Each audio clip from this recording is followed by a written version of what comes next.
কাঁচা আম শেষ হয়ে যাওয়ার আগে এই আমের আচারটা বানিয়ে অনেক দিন পর্যন্ত কিন্তু আপনারা স্টোর করে রেখে দিতে পারেন। আর রোদে দেওয়ারও কোনো ঝামেলা নেই, একদম সহজ পদ্ধতিতে আজকে এই আচারটা তৈরি করে দেখাবো। তো আসুন দেখে নেওয়া যাক আমার আজকের এই ভিডিওটি। এখানে বড় সাইজে 4টে কাঁচা আম নিয়েছি। আমগুলোকে ভালো করে ধুয়ে নিয়েছি, ধুয়ে তারপর কিন্তু একটা শুকনো কাপড় দিয়ে মুছে নিয়েছিলাম। আর খেয়াল রাখতে হবে আমের গায়ে যেন একটুকু জল না থাকে, তাহলে কিন্তু আচারটা খারাপ হয়ে যেতে পারে। আর প্রথমে আমি আমের বোটার দিকের অংশটা কেটে ফেলে দিলাম। আর দেখবেন বোটার দিকের অংশটা কাটার পর কিন্তু একটু কষ বেরোয়। তো সেক্ষেত্রে কি করবেন, আপনারা আবারও একটু ধুয়ে নেবেন, ধুয়ে আবারও পরিষ্কার একটা কাপড় দিয়ে মুছে নেবেন যেন জল না থাকে। তারপর এইভাবে লম্বা লম্বা টুকরো করে কেটে নেবেন। আর আমি আজকে এই আচারটা খোসা সমেতই বানাবো, তাই খোসাটা আর ফেলছি না।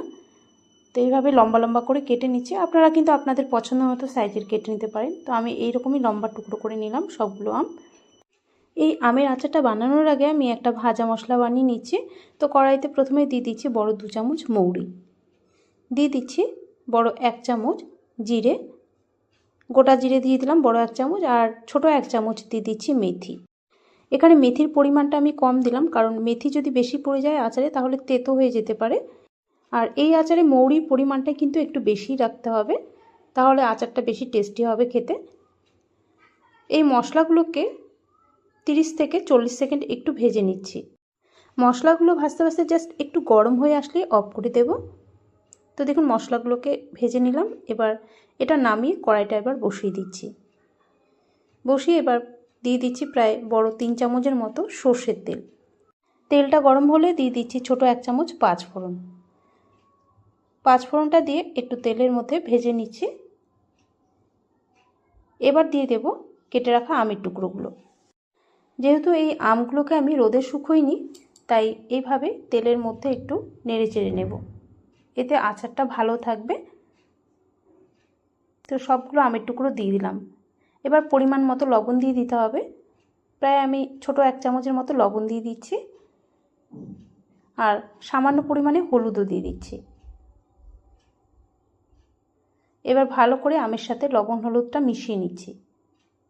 আর আমি ঢাকা কিন্তু দেব না, ঢাকা দিলে আমটা বেশি নরম হয়ে যাবে। তাই এইভাবে লবণ হলুদ দিয়ে মিশিয়ে নিচ্ছি। প্রথমে গ্যাসের ফ্লেমটা হাই দিয়ে রেখেছি, তারপর মিডিয়ামে করে দেব। এরকম 2-3 মিনিট একটু আমটাকে ভাজা ভাজা করে নিতে হবে। তো এদিকে আমটা একটু ভাজা হতে থাক, ততক্ষণ আমি অন্যদিকে একটা প্যানের মধ্যে গুড়টাকে গলিয়ে নেব। আজকে এই আমের আচারটা আমি আখের গুড় দিয়ে করছি। তো একটা প্যানের মধ্যে অল্প জল দিয়ে দিলাম, আর এখানে প্রায় 350 গ্রামের মতো গুড় আছে। এখানে 4টে আমের জন্য আমি 350 গ্রামের মতো গুড় ব্যবহার করছি। তবে আচারে কতটা আপনারা মিষ্টি খেতে পছন্দ করেন সেটা কিন্তু আপনাদের উপরেই ডিপেন্ড করবে। মানে যতটা আপনারা মিষ্টি খেতে পছন্দ করেন ঠিক ততটাই মিষ্টি দিতে পারেন। এখানে আচারের মিষ্টিটা আপনারা কম বা বেশি করে নিতে পারেন। একটু বড় বড় টুকরো করেই দিয়েছি, অসুবিধা নেই, এটা কিন্তু গলেই যাবে। আর আপনারা হয়তো বলতে পারেন যে আমের মধ্যে আমি দিলাম না কেন, গুড়টাকে আলাদা করে গলিয়ে নিচ্ছি কেন। আমের মধ্যে যদি দিয়ে গুড়টাকে গলিয়ে নিতাম তাহলে আমগুলো বেশি সেদ্ধ হয়ে যেত আর ভেঙে যাওয়ার চান্স থাকতো। সের জন্য আমি আলাদা করে গুড়টাকে এইভাবে জাল করে নিচ্ছি।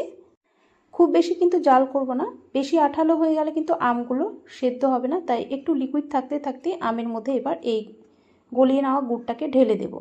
ঢেলে আমের সাথে কিছুক্ষণ আরও এটাকে ফুটতে দেব, যাতে আমগুলো একটু সেদ্ধ হয়ে যায়। আর আম সেদ্ধ হতে তো খুব একটা বেশি সময় লাগে না, এমনি ভেজে নিলাম। দেখুন হালকা একটু নরম হয়ে গেছে। আর আমি একটু লঙ্কার গুঁড়োও দিয়ে দিচ্ছি এর মধ্যে। যদি আপনারা দিতে না চান আপনারা স্কিপ করতে পারেন লঙ্কার গুঁড়োটা। লঙ্কার গুঁড়ো দিয়ে আবার একটু মিশিয়ে নিচ্ছি।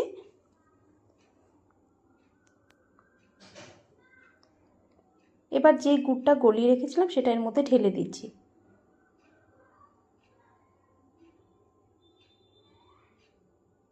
এবার এই গুড়ের মধ্যে আমগুলোকে আরও কিছুক্ষণ ফুটিয়ে নিতে হবে।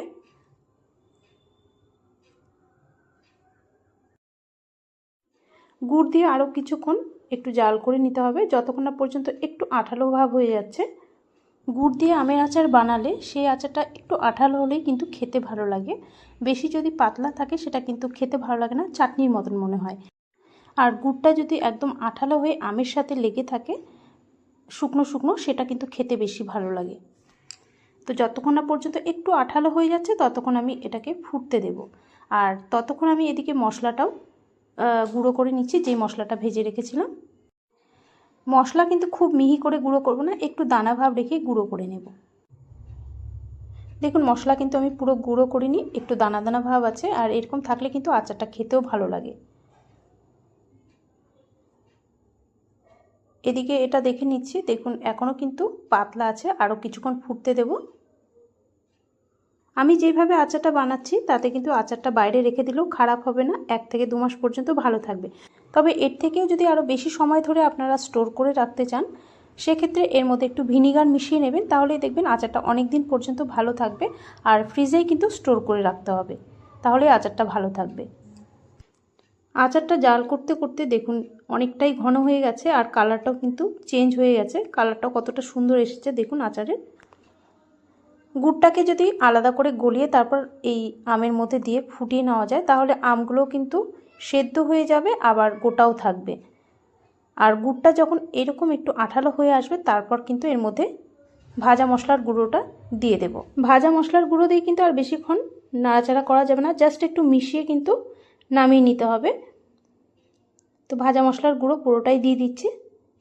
আর আচারের টেস্টটা খুব ভালো আসে যদি একটু বিট লবণ দেওয়া যায়, তাই আমি ছোটো 1 চামচের মতো বিট লবণ দিয়ে দিচ্ছি।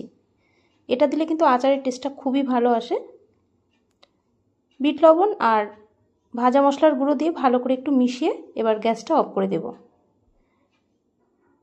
তো এইরকম আঠালো করে আচারটা নামালে কিন্তু আচারটা অনেক দিন পর্যন্ত ভালোও থাকবে, আর খেতেও কিন্তু দারুণ লাগবে। আর এর মধ্যে কিন্তু আমি আর ভিনিগার মেশালাম না। যদি আপনারা অনেক দিন পর্যন্ত স্টোর করে রাখতে চান, সেক্ষেত্রে কিন্তু অবশ্যই ভিনিগারটা মিশিয়ে নিতে হবে।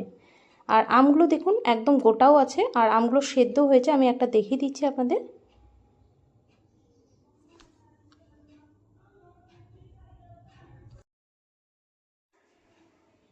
দেখুন গোটাও আছে, আবার সেদ্ধও হয়েছে ভালো মতো। আর আচারটা যখন স্টোর করে রাখবেন তখন কিন্তু পরিষ্কার একটা কাচের জারের মধ্যে আচারটাকে ভরে রেখে দিতে হবে, ভালো করে মুখটা লাগিয়ে। আর কাচের জারের মধ্যে যেন জল না থাকে, আর যখন আচারটা চামচ দিয়ে তুলবেন তখন চামচের গায়ে যেন জল না থাকে, তাহলে কিন্তু আচারটা খারাপ হয়ে যেতে পারে। আচারটা এখন অনেকটাই গরম আছে, তার জন্য আমি অল্প করে একটা নর্মাল প্লেটের মধ্যে এর টেক্সচারটা দেখানোর জন্য একটু তুলেছি। তবে পুরো ঠান্ডা করে আমি কাচের জারের মধ্যে এটাকে ভরে রাখবো। তো আমার মতো করে কাঁচা আম শেষ হয়ে যাওয়ার আগে এই আচারটা বানিয়ে আপনারাও কিন্তু অনেক দিন পর্যন্ত স্টোর করে রেখে দিতে পারেন। তারপর আপনাদের যখন ইচ্ছে তখন আপনারা এই আচারটা খেতে পারেন। ভিডিওটা ভালো লাগলে অবশ্যই অনুরোধ করব লাইক ও শেয়ার করে দেওয়ার জন্য। আর অবশ্যই চ্যানেলটিকে সাবস্ক্রাইব করে রাখুন, কারণ আমি কোনো নতুন রেসিপি দিলে তার আপডেট কিন্তু সবার আগে আপনাদের কাছেই পৌঁছে যাবে।